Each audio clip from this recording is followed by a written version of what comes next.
Differentiation में हमने last class में ट्रिग्नोमेट्रिक फंक्शंस कुछ ऐड किए थे। देखो इनिशियली जो हमने थोड़ा अबाउट फंक्शंस पढ़ा था उसमें एक्सपोनेंशियल फंक्शंस और लॉगरिथमिक फंक्शंस ये भी डिस्कस किया था। तो उन फंक्शंस का भी डिफरेंशिएशन कैसे होता है, उसके क्या स्टैंडर्ड रिजल्ट्स हैं, वो एक बार समझेंगे। जैसे अगर y e to the power x है, exponential function e to the power x, तो ऐसे केस में dy बाय dx ये e to the power x ही होता है। इस फॉर्म में कभी भी कोई फंक्शन आ जाएगा, y अगर e to the power x है, जैसे हमने ये कि y अगर x to the power n है तो dy बाय dx क्या है, तो ये n x to the power n minus 1 है, ये एक रिजल्ट। y अगर sin x है तो dy by dx cos x है। ये सब डिराइव्ड रिजल्ट्स हैं जो हमने स्टैंडर्ड याद किए। y अगर cos x है तो dy by dx minus sin x है। अब इसके बाद फर्दर कहीं प्रोडक्ट रूल है, क्वोशंट रूल है, या इसी में कहीं चेन रूल लगाना पड़ जाता है, वो अलग बात है। बट ये बेसिक कुछ रिजल्ट थे हमारे पास। ऐसे ही एक्सपोनेंशियल फंक्शन का ये एक रिजल्ट कि अगर y e to the power x है तो dy by dx e to the power x ही होता है एज इट इज। तो इसको याद रखेंगे तो सिंपल केस है। लेकिन जो बेसिक हमारी बात थी जिसको हम चेन रूल बोलते थे, यानी कभी आपके पास y जो है e to the power x की जगह मान लो आ गया 2x प्लस 3, तो again you to use chain rule. क्या है रूल वो कि late z is 2x plus 3, तो y बनेगा e to the power z, तो ऐसी फॉर्म बन गई। तो यहां से अब क्योंकि z है वो, तो आप dy बाय dz लिखेंगे e to the power z, और z अगर 2x प्लस 3 है तो dz बाय dx 2 होगा। पर हमें तो फाइंड आउट क्या करना है, dy बाय dx। तो क्या करेंगे, dy by dz multiplied by dz by dx will be equal to dy by dx। तो ये यहां से e to the power z, अब z है 2x प्लस 3, तो z को सब्स्टिट्यूट कर दें आप, e to the power 2x plus 3 और multiplied by dz by dx, what is that, 2। तो इस तरह से वो चेन रूल हम हर केस में यूज कर रहे हैं। अब ऐसा भी हो सकता है जैसे e टू द पावर, जैसे मैंने यहां लगा 2x प्लस 3, इसकी जगह यहां दिया है e to the power sine x, तो कोई प्रॉब्लम नहीं है। Let z is sine x, तो क्या बन गया e to the power z, और z साइन x, तो what is dz by dx, it is cos x। तो आपके पास फिर से सब्स्टिट्यूट होकर रिजल्ट बन जाएगा। यानी वो बाकी सब बातें सेम ही हैं, लेकिन ये एक नई चीज एड ऑन हुई। जैसे y equal to e to the power x एक एक्सपोनेंशियल फंक्शन का रिजल्ट, ऐसे ही लॉगरिथमिक फंक्शन कि अगर y log x है, तो एक तो ये बात समझें कि log हमेशा टू सम बेस होता है। तो डिफरेंशिएशन में, कैलकुलस में हमारे पास हमेशा बेस क्या है, e है। यानी हमारे पास क्या आना है, natural log of x, ln x। तो अगर y ln x होगा, वही दिया जाएगा, तो dy बाय dx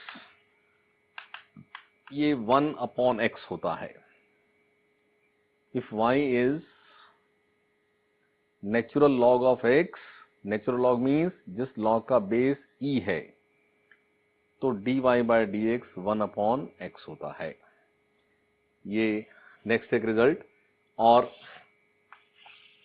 इस रिजल्ट में भी वो बेसिक बात ध्यान रखनी है कि अगर ये x की जगह मान लीजिए y जो है वो नेचुरल लॉग ऑफ x की जगह है 2x+3, तो हमारा रिजल्ट एक सिंगल उसके लिए है यहां 2x+3। तो फिर से late z is 2x+3,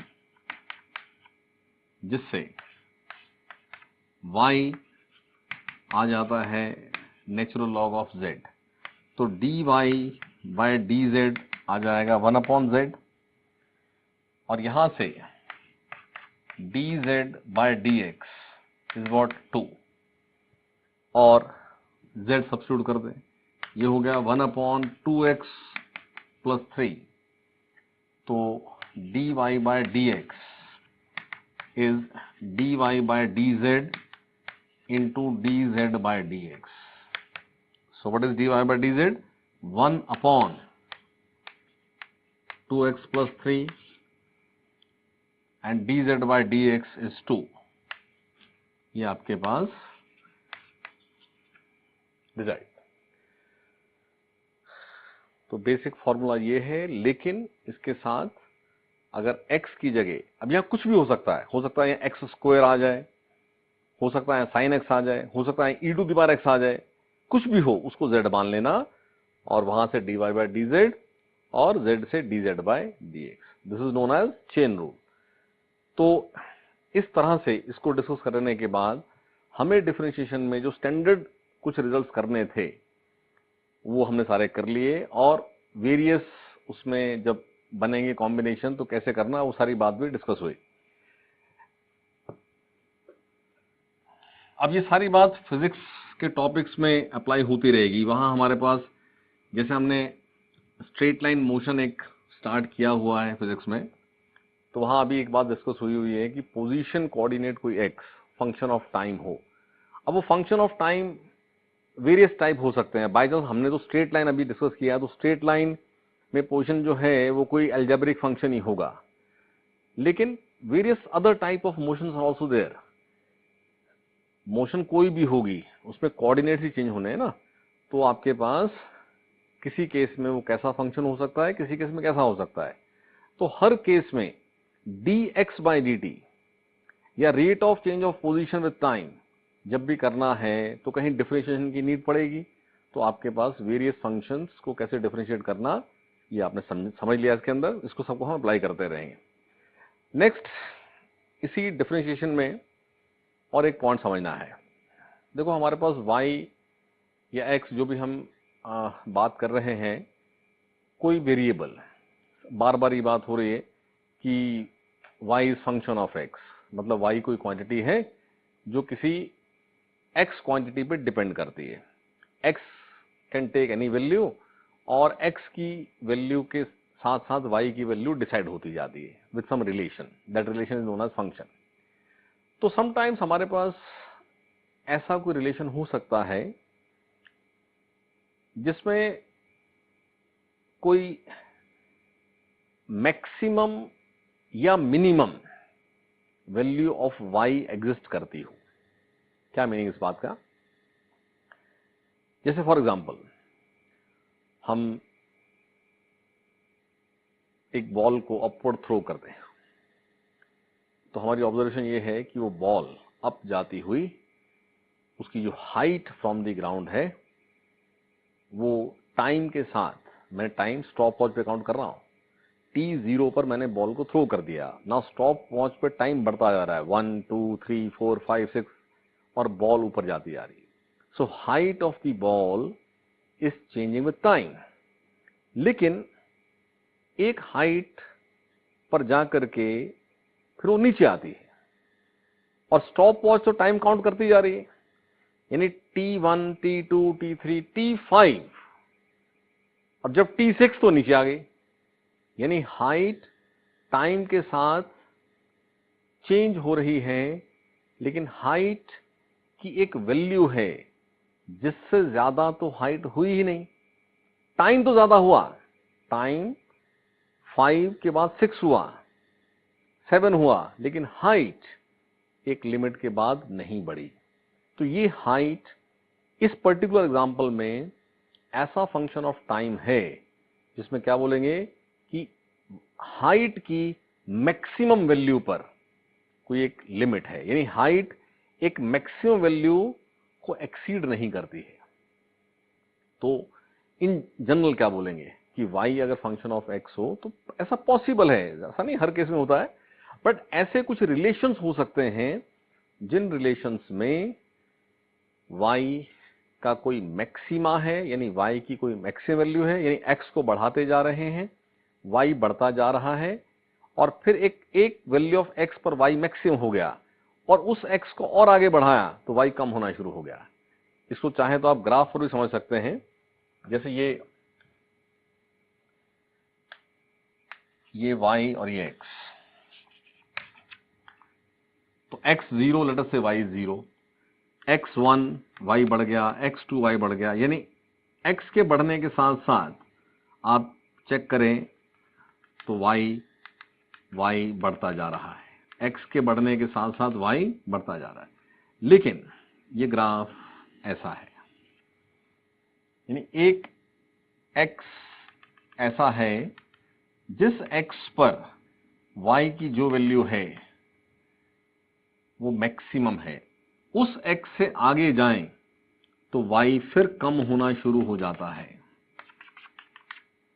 such type of relation में ऐसा बोलते हैं कि in this particular relation maxima of y exist, means कोई y की एक मैक्सिमम वैल्यू है और वो मैक्सिमम वैल्यू किसी एक पर्टिकुलर x पर आती है।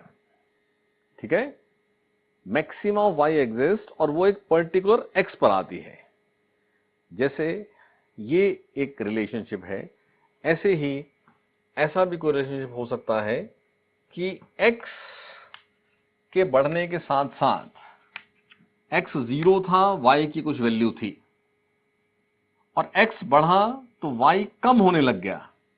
ये ग्राफ शो कर रहा है कि x के बढ़ने के साथ साथ y कम हो रहा है, और ये कम होते हुए ये ग्राफ ऐसा गया, मीन्स x के साथ साथ y कम होता गया और कम होते हुए एक मिनिमा ऑफ y है, लाइक दिस। उसके बाद फिर y बढ़ने लग गया। ठीक है, in this figure maxima of y exist. इस बात को समझें, हम अभी मैथ्स डिस्कस कर रहे हैं, हमें नहीं पता y किस चीज का नाम है और x किस चीज का नाम है। हम एक टाइप ऑफ रिलेशन को डिस्कस कर रहे हैं कि इस तरह का कोई रिलेशन अगर है जिसमें x बढ़ता जा रहा है तो बढ़ने के साथ साथ y बढ़ रहा था, बट फिर y कम होने लग गया, तो ये एक ऐसा रिलेशन है जिसमें y का मैक्सिमा है और ये किसी पर्टिकुलर x पर होगा। ऐसे ही x के बढ़ने के साथ साथ y कम हो रहा था और y एक मिनिमम तक आया और फिर बढ़ने लग गया, और मिनिमा ऑफ y एग्जिस्ट करता है और एक पर्टिकुलर x पर एग्जिस्ट करता है। ठीक है, तो ये तो बाय चांस मैंने ग्राफ आपको दिया, लेकिन अगर खाली फंक्शन दिया हो और फंक्शन में ये चेक करना हो कि क्या इस फंक्शन में, इस रिलेशनशिप में कोई मैक्सिमा ऑफ y है या मिनिमा ऑफ y है, फंक्शन से ही इस बात को चेक करना।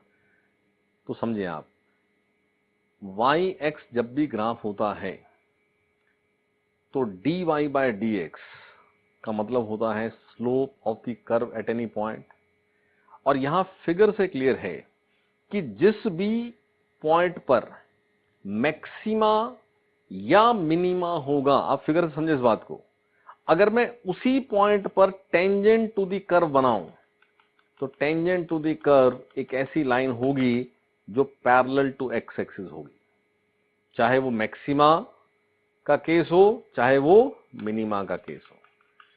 ये टेंजेंट टू द कर्व है at this point of minima, ये टेंजेंट टू द कर्व है at the point of maxima.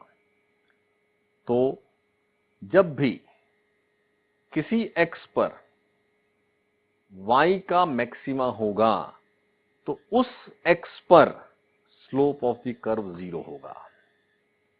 वो x पॉइंट उस कर्व पे जब लिया जाएगा तो उस पॉइंट पर स्लोप क्या होगा? 0 होगा। ऐसे यहां पर वो पॉइंट जहां स्लोप ऑफ द कर्व 0 होगा वो मिनिमा होगा। यानी हम ये बात समराइज करते हैं कि अगर y फंक्शन ऑफ x है तो dy by dx कैसे बनाना वो सीख लिया हमने, वी हैव द टेक्निक। तो डिफरेंशिएट करके हमने expression of dy by dx बना लिया। अब ये dy by dx एक्सप्रेशन भी अपने आप एक फंक्शन है, तो किसी पर्टिकुलर x पर हो सकता है कि 0 हो। Expression of dy by dx हमें किसी भी x पर उसकी वैल्यू दे देता है। तो आप ये चेक कर सकते हो कि ऐसा तो नहीं कि किसी x पर ये 0 होता हो। अगर ये किसी x पर 0 होता है तो उसका मतलब होता है कि उस पर्टिकुलर x पर या तो y का मैक्सिमा है या तो मिनिमा है। हम अभी ये नहीं जज कर पाएंगे इसके अंदर कि वो क्या है, लेकिन स्लोप ऑफ द कर्व यहां इस डिस्कशन से क्लियर है कि स्लोप ऑफ द कर्व 0 होता है मैक्सिमा या मिनिमा पर। तो एक एग्जांपल समझें इस बात को।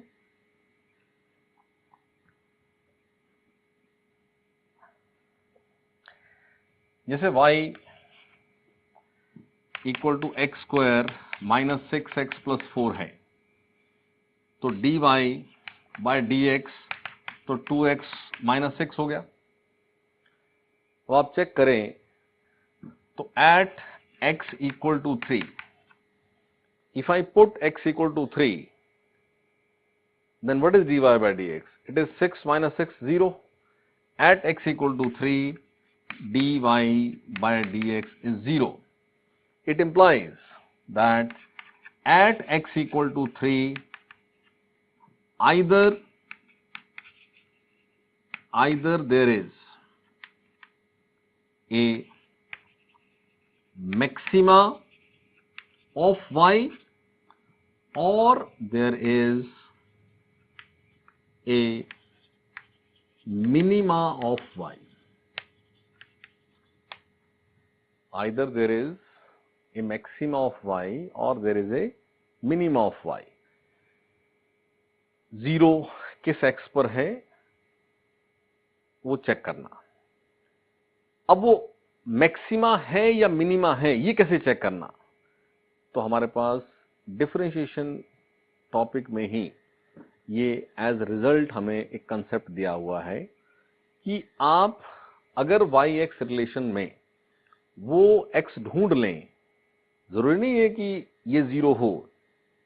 अगर उस y-x रिलेशनशिप में कोई मैक्सिमा करके है ही नहीं, सपोज रिलेशन ऐसा है कि मैं x बढ़ाता जा रहा हूं तो y बढ़ता ही जा रहा है, y वापस डिक्रीज होना शुरू ही नहीं होता है, तो फिर उस फंक्शन में आप जब dy by dx बनाओगे तो आपके पास रिजल्ट आएगा कि dy by dx तो किसी भी x पे 0 होता ही नहीं है। अरे समझ में? तो जरूरी नहीं कि हर केस में हो, लेकिन जिस केस में हो रहा है उस केस में अगर फर्दर ये चेक करना हो कि ये मैक्सिमा का केस है या मिनिमा का केस है, तो हमारे पास ये कंसेप्ट है पूरा, जिसमें एज रिजल्ट ये बात नोट कर लेनी है कि जब भी ये चेक करना हो कि whether it is a case of maxima और मिनिमा, आपने जो dy by dx बनाया हो उसको एक बार और डिफरेंशिएट करें, यानी कि d2y by dx square solve करें। जैसे कि इस केस में d2y by dx square solve किया तो क्या बनेगा? 2। इस बात को चेक करने के लिए कि वेदर मैक्सिमा ऑफ y का केस है या मिनिमा ऑफ y का केस है, क्या करना? इसको एक बार और डिफरेंशिएट करना, और एक बार और डिफरेंशिएट करके यानी आपने d2y by dx square find करना। तो अगर वो d2y by dx square greater than 0 आ जाए तो ये आपके पास पॉइंट ऑफ मिनिमा होता है, और अगर वो लेस देन 0 आ जाए तो ये पॉइंट ऑफ मैक्सिमा होता है। जैसे कि इस एग्जांपल में d2y by dx square, dy by dx है 2x माइनस 6, और इसका सेकेंड डेरिवेटिव ये क्या है 2। तो as d2y by dx square is greater than 0, ये क्या है इक्वल टू 2। अगर ये आ जाता -2 तो बोलते लेस देन 0। पॉजिटिव है तो ग्रेटर देन 0 का मतलब है पॉजिटिव होना, और लेस देन 0 का मतलब है नेगेटिव होना। तो क्योंकि ये ग्रेटर देन 0 है तो ये जिस x पर इसके मैक्सिमा या मिनिमा में से कोई एक होने की पॉसिबिलिटी थी, तो ये यहां पर केस ऑफ मिनिमा है। जब भी ग्रेटर देन 0 आएगा तो केस ऑफ मिनिमा, जब भी लेस देन 0 आएगा तो केस ऑफ मैक्सिमा। यानी आप it implies that at x equal to 3 y has minima. Minima means y has minimum value, and what is that y minimum? तो वो आपने इस x को यहां पुट कर देना है। What is that? x square 3 square minus 6 into 3 plus 4, तो 9 माइनस 18 प्लस 4, वो सॉल्व होकर जो भी वैल्यू आए वो अलग बात है, वो आ रही है -5। लेकिन अगर ये वैल्यू आ जाती नेगेटिव, यानी अगर ये आ जाता लेस देन 0, तो आपके पास ये केस ऑफ मैक्सिमा होता। तो इस एग्जांपल से आपने बात समझी, तो आपको एज कंसेप्ट आपको नोट करा देता हूं।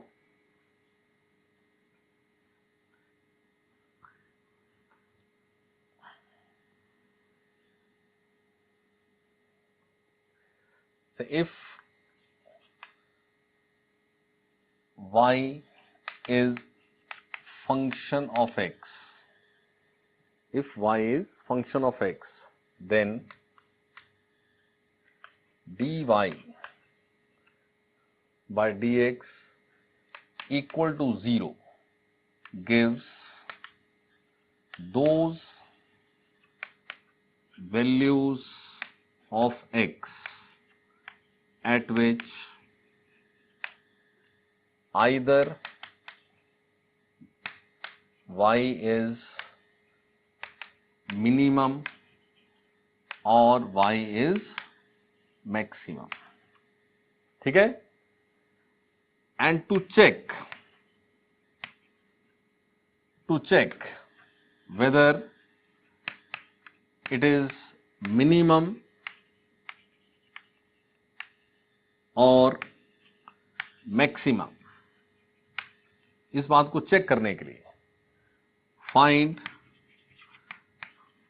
d2y by dx square, find the second derivative, and if d2y by dx square,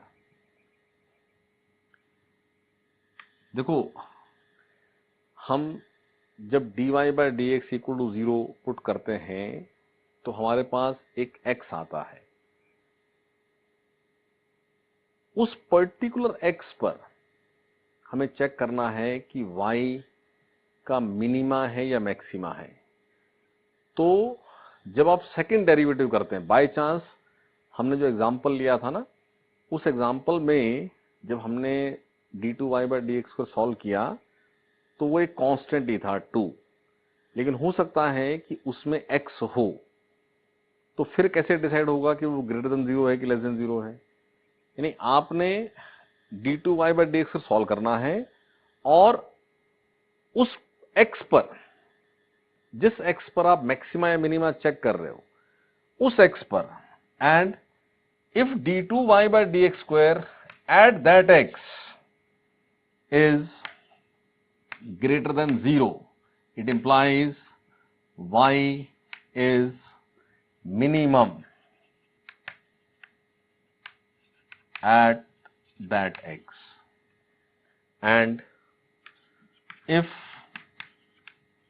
d2y by dx square at that x,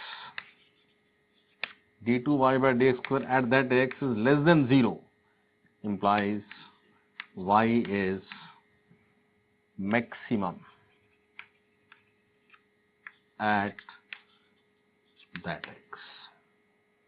Y is maximum at that x. एक और एग्जांपल से ये सारा case समझ लें। ये सारी बात जो यहां मैंने एक्सप्लेन की है ना, याद रखनी है, ये हमें क्वेश्चंस में यूज करनी होगी।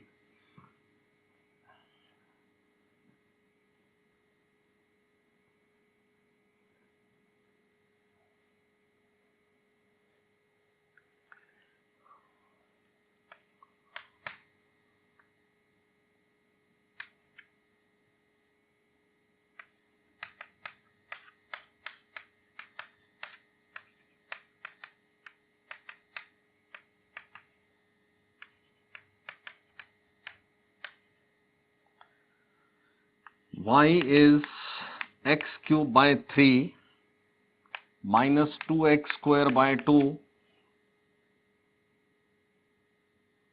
or it is x square minus 8x plus 4। ये आपके पास कोई एक फंक्शन गिवन है, y function of x given है, और हमें चेक करना है कि इस रिलेशनशिप में, इस फंक्शन में कोई मैक्सिमा या मिनिमा ऑफ y एग्जिस्ट तो नहीं करता है, और अगर करता है तो किस x पर करता है और उसकी क्या वैल्यू है। तो आप देखो, इस y को जब हमने dy by dx बनाया, डिफरेंशिएट किया, तो क्या बनाई, 1/3 तो कांस्टेंट था 3x square minus 2x minus 8 plus 0, यानी dy बाय dx बनता है x square minus 2x minus 8। अब ये अपने आप एक क्वाड्रेटिक फंक्शन है।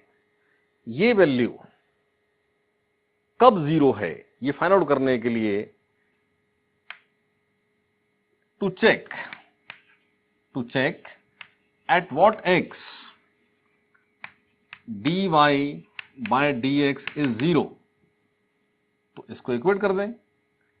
Equate dy by dx to zero, यानी x square minus 2x minus 8 को कर दिया जीरो। तो आप मिडिल टर्म को स्प्लिट करके फैक्टर्स बना सकते हैं।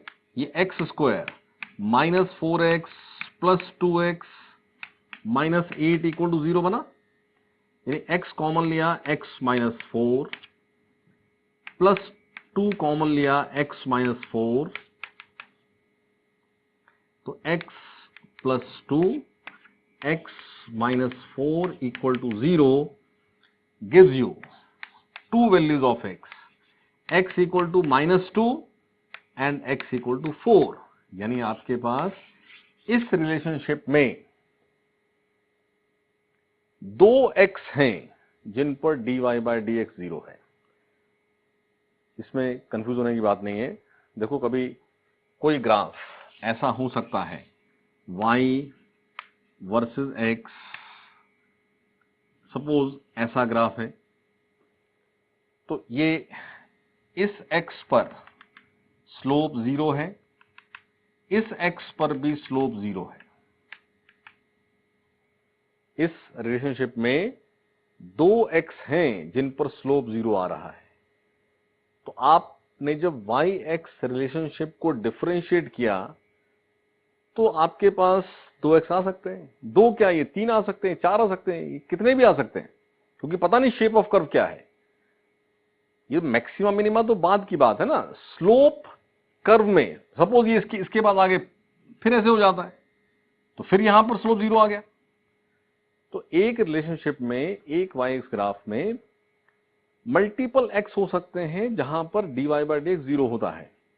लेकिन समझे आप, जहां भी ये 0 होगा, जैसे यहां पर 0 है, तो यहां ये एक मैक्सिमा का ग्राफ है कि उस x पर हम आगे चलते हैं तो y कम होता है, उसके पहले देखते हैं तो x बढ़ने के साथ साथ y बढ़ रहा था।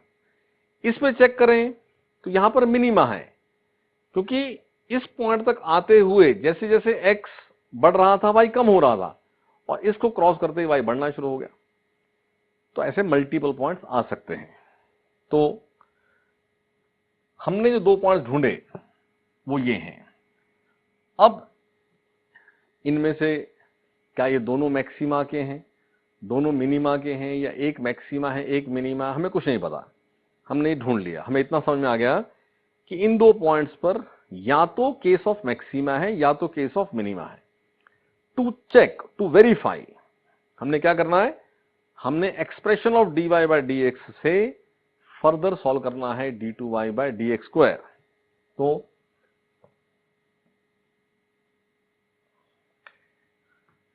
d2y बाय dx स्क्वायर, इसको फर्दर सॉल्व करें तो ये क्या है, 2x माइनस 2,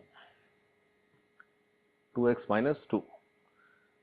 तो आपने इस d2y बाय dx स्क्वायर की वैल्यू x पुट करने से ही आएगी। तो जैसे मुझे चेक करना है कि x equal to -2 point maxima का है या मिनिमा का है, तो मैं इस x को यहां पुट करूंगा। इस x को पुट करने से अगर ये वैल्यू आती है पॉजिटिव यानी ग्रेटर देन 0, तो ये पॉइंट ऑफ मिनिमा है, और अगर ये आती है लेस देन 0 तो ये पॉइंट ऑफ मैक्सिमा है। तो जैसे हम सॉल्व करें तो at x equal to -2 d2y by dx square, ये आपके पास 2 -2 -2, तो -4 -2 ज्यादा -6। तो इस x पर at x equal to -2 d2y by dx square is less than 0, it implies at x equal to -2 y is maximum. y is maximum means maxima of y exists। अब वो क्या वैल्यू है, तो x को -2 put करेंगे तो y की value आ जाएगी। जब d2y by dx square less than 0 तो क्या केस, मैक्सिमा। ऐसे ही सेकेंड चेक करें, वो क्या है 4, at x equal to 4 d2y by dx square it is 6, और 6 का मतलब ग्रेटर देन 0। तो क्योंकि at x equal to 4 d2y by dx square is greater than 0, it implies at x equal to 4, at x equal to 4 y is minimum। ठीक है, तो ये एक बहुत कॉम्प्लिकेटेड हमें केस फिजिक्स में नहीं आते, इस एप्लीकेशन पर हमें केस सिंपल ही होता है। तो ऑल्दो हम मैथ्स की बुक पढ़ेंगे तो मैक्सिमा मिनिमा पर हमें बहुत डिटेल्ड, क्योंकि मैथ्स तो जनरल फंक्शंस को डील करता है ना, तो तरह तरह के केस मिलेंगे आपको, हमें इतना ही करना है। इतनी बेसिक सी बात आप यहाँ अंडरस्टैंड करके रखें, ये हम फिजिक्स में वेरियस केसेस में अप्लाई करते रहेंगे। तो मैथ्स हमें आज इतना ही करना है आज की क्लास में, इसको आप रिवाइज कर लीजिएगा। नेक्स्ट हम मोशन स्ट्रेट लाइन डिस्कस कर रहे थे, और वहां हमने स्ट्रेट लाइन पर चलते हुए ऑब्जेक्ट के लिए उसकी इंस्टेंटेनियस वेलोसिटी डिस्कस की थी कि अगर x फंक्शन ऑफ टाइम दिया है तो dx बाई dt करेंगे, डिफरेंशिएट करेंगे, तो हमारे पास वेलोसिटी, इंस्टेंटेनियस वेलोसिटी का एक फंक्शन आ जाएगा जिसमें हम किसी भी इंस्टेंट पर क्या वेलोसिटी है वो फाइंड आउट कर सकते हैं। यानी पोजीशन टाइम रिलेशन अगर हमें गिवन हो तो हम डिफरेंशिएशन की हेल्प से वेलोसिटी टाइम रिलेशन बना लेंगे। व्हेन यू से वेलोसिटी टाइम रिलेशन मींस आप डिफाइन ही कर रहे हैं कि वेलोसिटी किस इंस्टेंट पे कितनी है, का मतलब ये है कि आप इंस्टेंटेनियस वेलोसिटी की ही बात कर रहे हैं। बार बार हम इंस्टेंटेनियस वर्ड बोलते ही नहीं है। इफ आई से कि I am plotting A velocity time graph, तो इस वेलोसिटी टाइम ग्राफ में, यानी आप समझें, जब भी फिजिक्स में हम सिंगल वर्ड बोलेंगे ना वेलोसिटी, या तो हम बोलेंगे एवरेज वेलोसिटी, या हम क्या बोलेंगे वेलोसिटी। जब भी हम बोलेंगे वेलोसिटी, उसका मतलब ही होगा कि यह इंस्टेंटेनियस वेलोसिटी। वो अलग बात है कि इंस्टेंटेनियस वेलोसिटी भी एवरेज वेलोसिटी ही होती है for the infinite small time interval, लेकिन इन जनरल अकेला वेलोसिटी बोल रहे हैं तो वो इंस्टेंटेनियस वेलोसिटी की ही बात हो रही है। तो पोजीशन एट एनी इंस्टेंट का फंक्शन गिवन हो तो डिफरेंशिएट करके वेलोसिटी एट एनी इंस्टेंट का फंक्शन आ जाता है। पोजीशन टाइम रिलेशन गिवन हो, डिफरेंशिएट करने से वेलोसिटी टाइम रिलेशन आ जाता है। अब मोशन स्ट्रेट लाइन में हमने दो उसके रिजल्ट्स बना दिए थे कि एक यूनिफॉर्म मोशन हो सकता है और एक नॉन यूनिफॉर्म मोशन हो सकता है। वो बहुत आसान सी बात थी कि जब पोजीशन फंक्शन ऑफ टाइम होता है, कोई भी y किसी x का फंक्शन होगा, तो हमने बात समझी थी कि उसके हमेशा दो टाइप होंगे, या तो y x के साथ यूनिफॉर्मली चेंज होगा, का मतलब y x graph straight line होगा, या तो y x के साथ नॉन यूनिफॉर्मली चेंज होगा, यानी y x ग्राफ कोई कर्व होगा। ठीक है ना? तो on that basis if position is function of time, then either x changes uniformly with time, it is known as uniform motion, or x change non-uniformly with time, which is the case of non-uniform motion. अब उसमें further एक बात हमने समझी थी कि जब case uniform motion होना है तो वेलोसिटी हर इंस्टेंट पे सेम होनी है, यानी वो कांस्टेंट वेलोसिटी का केस है। और जो नॉन यूनिफॉर्म मोशन है उसमें वेलोसिटी चेंज होती रहेगी। तो मैं यहां अलग से आज इस नॉन यूनिफॉर्म मोशन को थोड़ा डिस्कस कर रहा हूं। ये बात ध्यान रखें कि हम मोशन अलोंग स्ट्रेट लाइन को डिस्कस कर रहे हैं, मीन्स हम वन डायमेंशनल मोशन की बातें कर रहे हैं। तो non uniform motion implies position तो चेंजिंग ही है, वो तो मोशन बोल दिया, लेकिन वो कौन सा कैरेक्टरिस्टिक है जो ये कंफर्म करता है कि नॉन यूनिफॉर्म मोशन है? वो कैरेक्टरिस्टिक है कि velocity is changing with time. Velocity is changing with time, यानी हर इंस्टेंट पर वेलोसिटी बदल जाती है, यानी at t equal to t1 velocity is v1। का मतलब है कि इस इंस्टेंट पर जो वेलोसिटी की वैल्यू है वो है v1, इंस्टेंटेनियस वेलोसिटी, और at t equal to t2 velocity is v2। Change हो गई वेलोसिटी। अब समझना है कि ये सब वेक्टर है, वेलोसिटी वेक्टर है। तो और ये भी समझना है कि एज वेक्टर, जब तक हम स्ट्रेट लाइन की बात कर रहे हैं तो स्ट्रेट लाइन पर डायरेक्शन दो ही है, या तो पॉजिटिव या तो नेगेटिव। अगर मैं स्पेस में कोई ऑब्जेक्ट मूविंग है ना, तो वहां हमारे पास इनफाइनाइट डायरेक्शन हो सकती हैं, लेकिन स्ट्रेट लाइन में आपके पास दो ही डायरेक्शन है, या तो पॉजिटिव या तो नेगेटिव।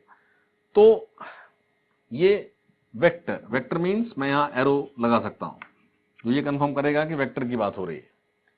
तो वेलोसिटी दो कोई भी टर्म्स सब्ट्रैक्ट होती हैं तो उसका मतलब क्या है? Change, that is delta. तो ये v2 vector minus v1 vector, ये अपने आप में क्या है? ये कोई डेल्टा v वेक्टर।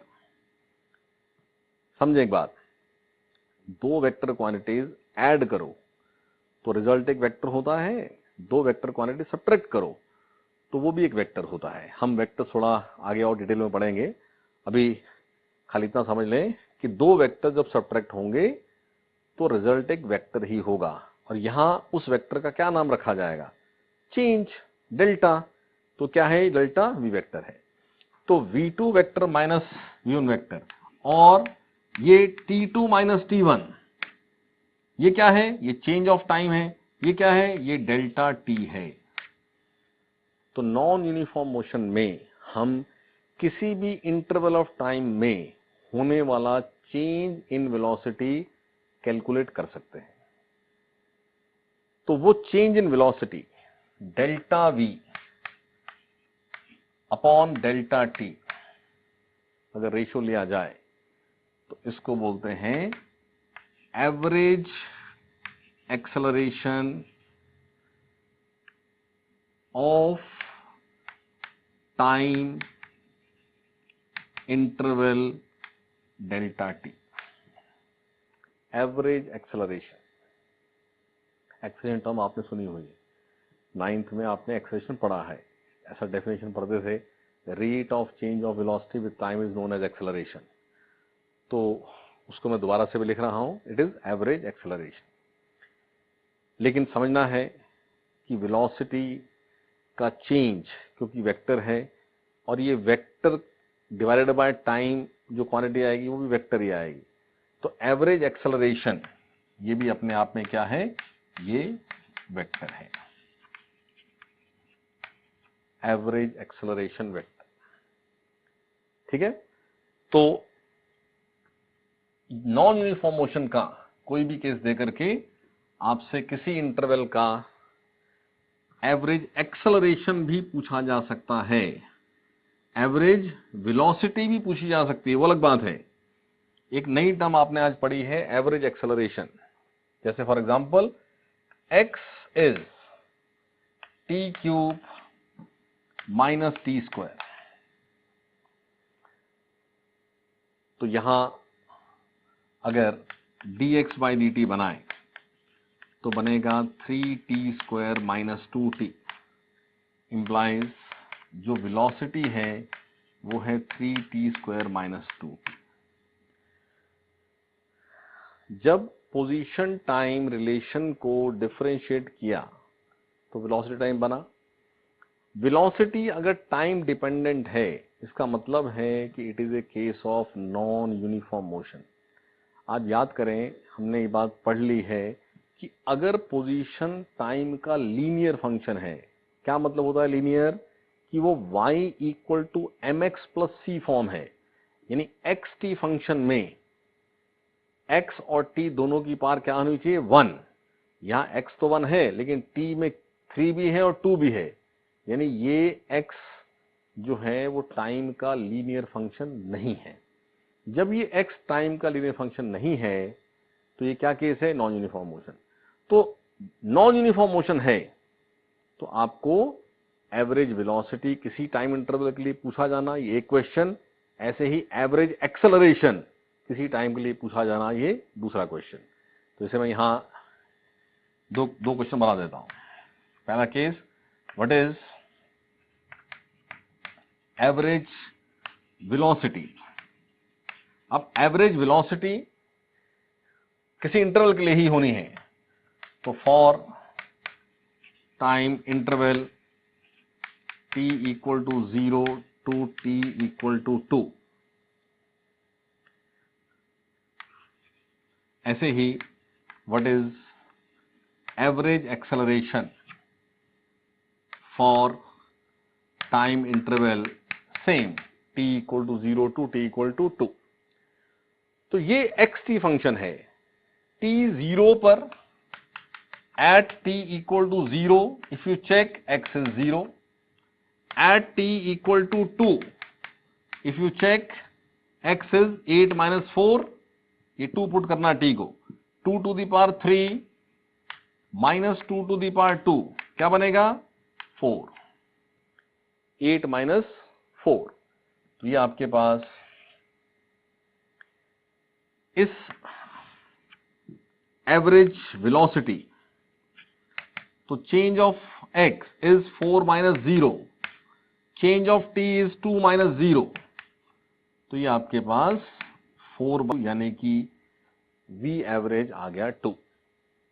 ठीक है, ऐसे ही what is average acceleration for this time interval. तो एक्सेलरेशन का मतलब था डेल्टा v बाय टी, तो v का फंक्शन ये है। तो at t equal to 0, at t equal to 0 क्या v है, तो v है t को 0 पुट करना 0, और एट t इक्वल टू 2 क्या v है, तो आप t को 2 पुट कर दें, 3 इंटू 2 स्क्वायर माइनस 2 इंटू 2, तो ये 12 माइनस 4, 12 माइनस 4 इट इज 8। तो इस चेंज ऑफ टाइम में चेंज ऑफ वेलोसिटी ये है, तो 8 माइनस 0 अपॉन 2 माइनस 0, ये आपके पास average acceleration for this time interval, जो कि 8/2 सॉल्व होके आएगा 4। ठीक है, average velocity for the time interval, average acceleration for the time interval. बहुत आसान बात, change of velocity delta v upon delta t. लेकिन जैसे हमने एवरेज वेलोसिटी में एक ये बात भी डिस्कस की हुई है कि अगर टाइम इंटरवल वेरी स्मॉल हो जाए तो ये क्या बन जाती है, इंस्टेंटेनियस वेलोसिटी। सेम ऐसे ही अगर एवरेज एक्सेलरेशन जो सॉल्व हो रहा है वो अगर इनफाइनाइट टाइम इंटरवल के लिए हो जाए तो वो बन जाता है इंस्टेंटेनियस एक्सेलरेशन। और mathematically delta y by delta x में अगर ये लिमिट है कि डेल्टा एक्स टेंड्स टू 0, तो it is denoted by d y by d x.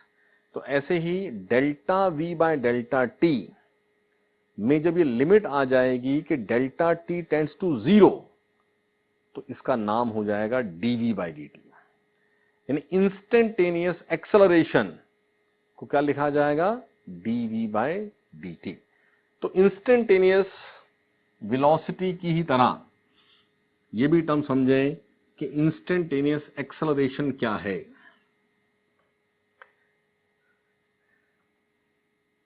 Delta v by delta T with limit delta t tends to 0, it is dv by dt, and this dv by dt is instantaneous acceleration। और इसका मतलब क्या है, differentiation. यानी अगर मेरे पास velocity time relation है तो उसको डिफरेंशिएट कर दें तो इंस्टेंटेनियस एक्सेलरेशन का एक्सप्रेशन आ जाएगा। जैसे सिंगल टर्म वेलोसिटी का मतलब ही है इंस्टेंटेनियस वेलोसिटी, ऐसे ही सिंगल टर्म एक्सेलरेशन का मतलब ही है इंस्टेंटेनियस एक्सेलरेशन। एक्सेलरेशन एवरेज ही होता है, but when we use the single term acceleration, इसका मतलब है कि हम एक्सेलरेशन इंस्टेंटेनियस डिफाइन कर रहे हैं। सो dv by dt is acceleration. तो पोजीशन टाइम को डिफरेंशिएट करते हो वेलोसिटी टाइम बन जाता है। एंड बाय दिस डेफिनेशन आपने समझना है कि अब मैं इस वेलोसिटी टाइम को फिर से डिफरेंशिएट करूं तो मुझे एक्सेलरेशन टाइम मिल जाएगा, dv by dt it is 6t minus 2। ठीक है, यानी acceleration at any instant is what, 6t minus 2। और इसी केस में ऐसा क्वेश्चन हो सकता था, what is velocity at t equal to 3।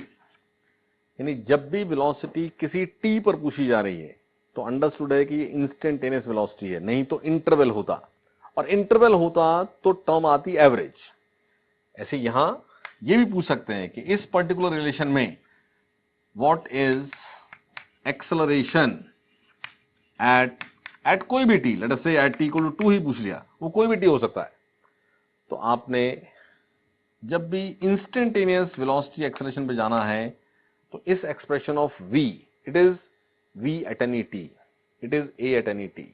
तो इस रिलेशन में at t equal to 3 v बताना है, तो 3 इंटू 3 टू द पावर 2, ये 27, 3 square is 9, 27 minus 6, what is that?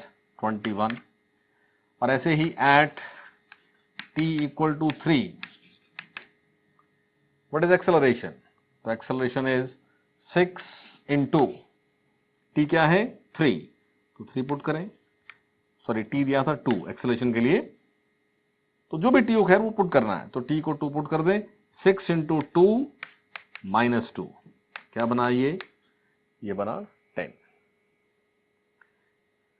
हमें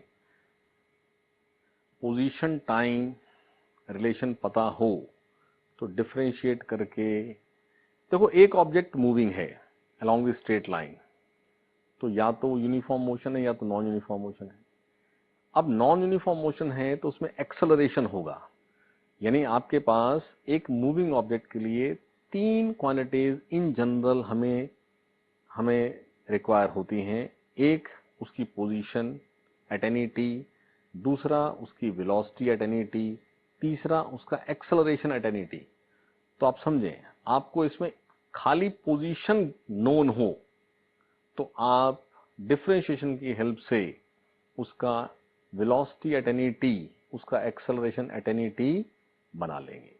ठीक है, इस सब पर्पस से ही हमने डिफरेंशिएशन टॉपिक समझा है। अभी आप ये बात समझ पाएंगे कि हमारी फिजिक्स में इनिशियल मतलब मोशन स्ट्रेट लाइन तो पढ़ा था ना 9th क्लास में, अभी तो उसी की बात हो रही है, कोई आगे एडवांस बात तो हुई नहीं। स्ट्रेट लाइन मोशन ही 9th में जो कर लिया वो एलिमेंट्री कुछ बातें थी, बट अभी आप उसको डील ही नहीं कर पाओगे unless until you know the calculus part, differentiation part. और डिफरेंशिएशन समझने के लिए, क्योंकि वहां वेरियस फंक्शंस आते हैं, स्लोप एक टर्म यूज होती है बार बार, तो हमने इनिशियल जो मैथमेटिकल टूल्स पढ़ा था उसमें आपने ट्रिग्नोमेट्रिक फंक्शन को समझ लिया, आपने स्लोप का मीनिंग समझा, फिर आपने एक्सपोनेंशियल लॉगरिथमिक फंक्शन समझे, फिर ऐसा करते हुए हम स्टेप बाय स्टेप डिफरेंशिएशन हमने समझा है। अब वो सारी बात इस तरह के क्वेश्चंस में अप्लाई होती जाएगी। तो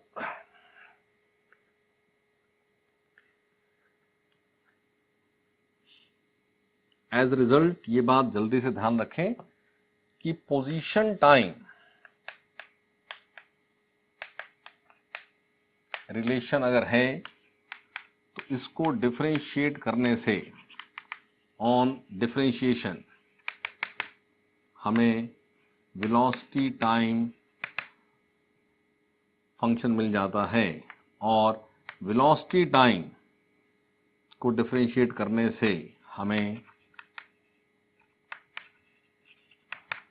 एक्सेलरेशन टाइम रिलेशन मिल जाता है। अब क्योंकि xt x function of time था, तो dx बाय dt बना v, राइट, और v को फर्दर डिफरेंशिएट किया का मतलब होता है कि आपने dx बाय dt को डिफरेंशिएट किया, और सेकेंड टाइम डिफरेंशिएशन का मतलब क्या होता था? d2x by dt square. तो कभी कभी ऐसा भी लिखा होता है कि acceleration is equal to d2x by dt square, तो समझना दैट इज ऑल्सो करेक्ट। वैसे by definition it is dv by dt, क्योंकि डेफिनेशन क्या है? Rate of change of velocity with time is acceleration. लेकिन क्योंकि dv बाय dt का मतलब है v का डिफरेंशिएशन, और v होता था dx बाय dt, तो वो क्या बन गया? d2x by dt square. तो जस्ट एक नॉलेज के लिए बात याद रखेंगे कि d2x बाय dt स्क्वायर का मतलब भी होता है acceleration equal to dv by dt, ये भी क्या है? एक्सेलरेशन। क्लियर? तो सारी बात रिवाइज करके रखें, नेक्स्ट टाइम और आगे बात करेंगे।